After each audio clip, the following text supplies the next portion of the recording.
तो फिर लक्ष्य क्या समझे डॉक्टर ब्रह्मदीप, हम लक्ष्य क्या समझे इस वक्त?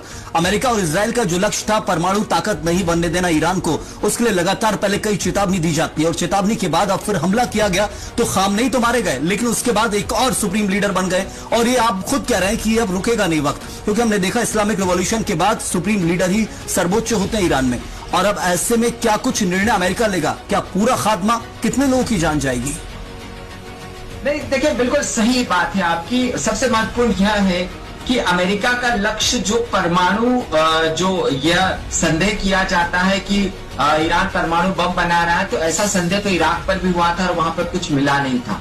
लेकिन यह भी सच है कि तमाम प्रतिबंधों के बावजूद ईरान ने बहुत ही खतरनाक बैलिस्टिक मिसाइलें बनाई, जिनका प्रकोप आपने देखा कैसे हमला किया। तेल अवीव में हमला किया है, बहरीन पर हमला किया है, कतर पर। अब हम समझे कि जो खाड़ी देशों में अब तक अमेरिका बैठा हुआ था, खासतौर पर यूएई हो, कतर हो, बहरीन हो, कुवैत हो, सऊदी अरब में बताया जा रहा था, जो मिलिट्री कैंप्स हैं यहां से ही हमला किया जा रहा है ईरान के ऊपर, और इन देशों को सुरक्षा भी हासिल थी अमेरिका की अब तक। लेकिन अब ईरान के अटैक के कारण न सिर्फ अमेरिकी बेस कैंप बल्कि साथ साथ वहां देश का इंफ्रास्ट्रक्चर भी प्रभावित हो रहा है। नुकसान तो हो रहा है, ना चाहते हुए भी हो रहा है उन देशों को नुकसान, और उनको लड़ना पड़ेगा।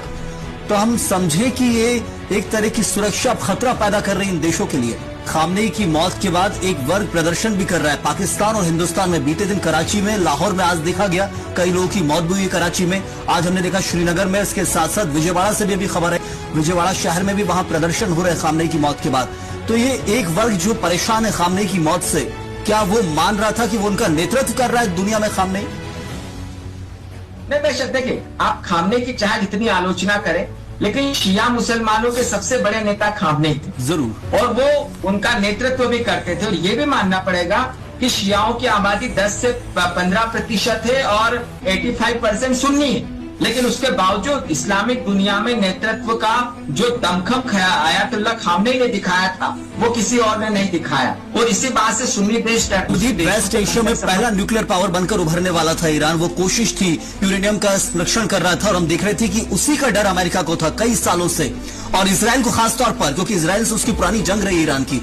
तो अमेरिका और इसराइल ने मिलकर इस युद्ध को छेड़ा। अब सिर्फ ईरान रिटेलिएट कर रहा है, जवाब दे रहा है। लेकिन क्या ये समझे कि युद्ध कब खत्म होगा? ईरान की तरफ से तो ना है।